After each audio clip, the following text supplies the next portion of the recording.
Assalamualaikum warahmatullahi wabarakatuh. Alhamdulillah, hari ini kita dipertemukan Allah dalam pembelajaran sejarah peminatan. Mudah-mudahan kita senantiasa sehat walafiat sehingga kita nanti bisa dipertemukan lagi dalam pembelajaran di sekolah.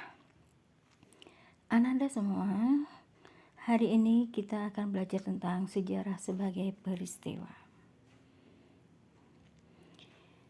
Syarat sejarah sebagai peristiwa itu ada 3. Yang pertama adalah objektif. Suatu peristiwa didukung oleh fakta sejarah yang dapat menunjukkan peristiwa tersebut benar-benar terjadi. Peristiwa sejarah bukan peristiwa rekaan atau hasil imajinasi penulis. Jadi, suatu peristiwa itu bisa dikatakan itu adalah sebagai peristiwa sejarah apabila didukung oleh fakta, bukti yang nyata, yang benar-benar ada dan terjadi di dunia ini. Dan peristiwa itu bukanlah suatu peristiwa rekaan atau hasil imajinasi penulis atau sejarawan saja, gitu ya. Jadi suatu peristiwa itu misalnya dibuat-buat oleh seseorang itu bukan dinamakan sebagai sejarah atau peristiwa sejarah. Yang kedua adalah peristiwa itu adalah peristiwa yang unik. Jadi tidak ada peristiwa lain yang sama dengan peristiwa yang terjadi pada waktu dan tempat tertentu. Dan kemudian yang ketiga adalah penting. Peristiwa itu adalah peristiwa penting.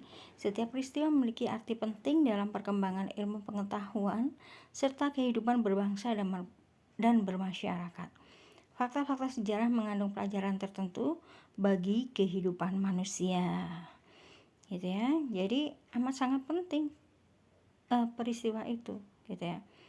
Jadi sebuah peristiwa dikatakan sebagai peristiwa sejarah itu kalau peristiwa itu sangat penting. Contohnya adalah proklamasi kemerdekaan Indonesia, itu amat sangat penting bagi kehidupan berbangsa dan bernegara. Kalau tidak ada proklamasi, maka kita tidak bisa sebebas sekarang. Bisa bermain, bisa belajar, bisa beraktivitas sebagaimana sekarang ini. Kemudian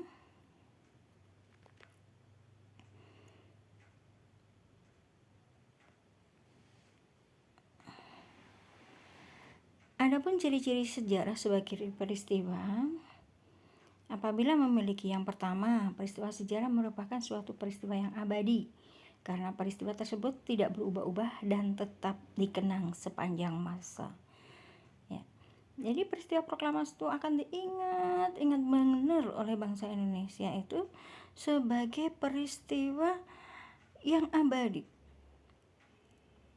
Tidak ada orang Indonesia ini yang kalau ditanya misalnya kapan peristiwa proklamasi itu dikumandangkan, pasti mereka akan menjawab dengan tepat dan benar, yaitu tanggal 17 Agustus 1945.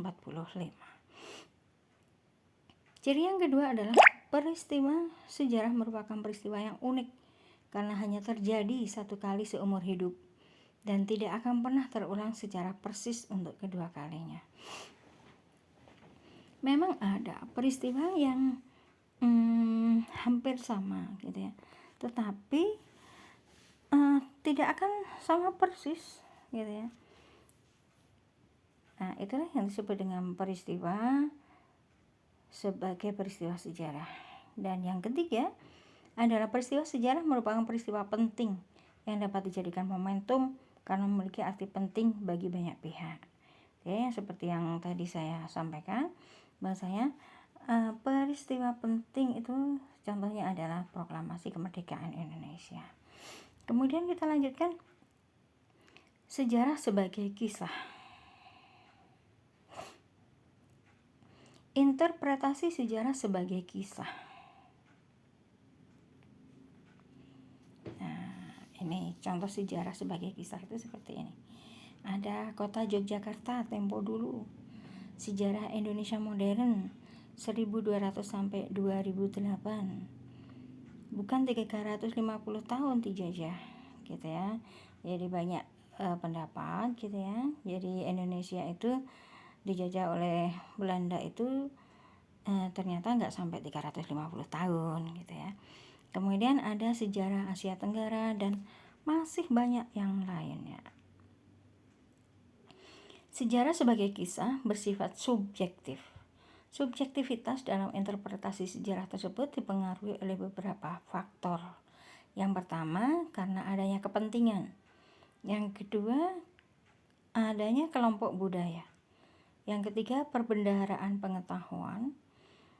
Keempat, kemampuan berbahasa. Dan yang kelima adalah nilai-nilai.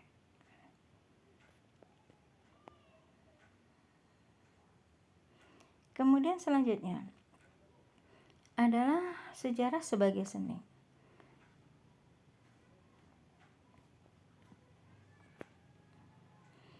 Kekuatan dan kelemahan sejarah sebagai seni. Unsur seni dalam sejarah diperlukan untuk memperindah penulisan dan mempermudah pembaca memahami proses rekonstruksi atau membangun kembali peristiwa sejarah itu. Jadi secara umum sejarah sebagai seni memiliki kekuatan, yaitu dalam karakterisasi atau penokohan atau perwatakan dan struktur atau alur penulisan. Penulisan sejarah sebagai seni kadang tampak kurang ilmiah karena unsur-unsur emosi dan intuisi sejarawan yang lebih dominan. Oleh karena itu, dalam penulisan sejarah, keterlibatan semua unsur sejarah diharapkan tidak mengorbankan proses ilmiah. Dapat disimpulkan, kelemahan sejarah sebagai seni yaitu ketetapan dan objektivitas berkurang, serta cakupan materi sejarah akan terbatas. Contohnya apa kalau di televisi itu? Contohnya ada Angling Dharma, kemudian ada Arya Kamandanu, kemudian ada Raden Kian Santang, dan lain sebagainya seperti itu. Selanjutnya,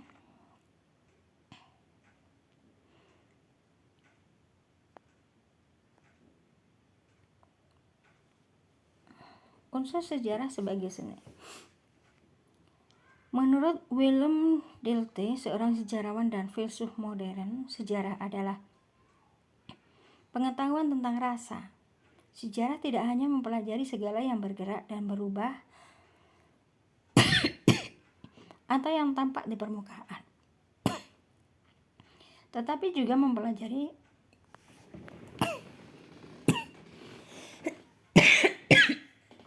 maaf ya.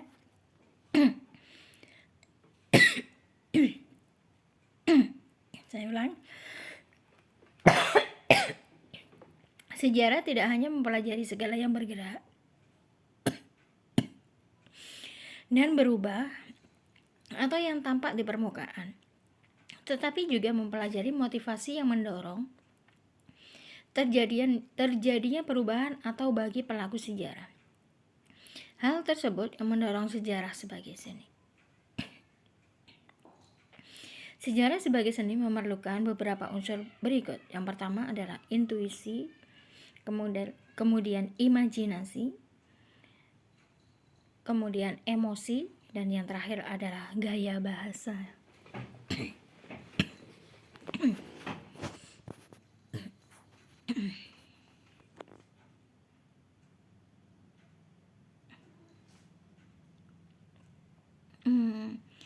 Insya Allah yang ini akan kita pelajari untuk minggu depannya.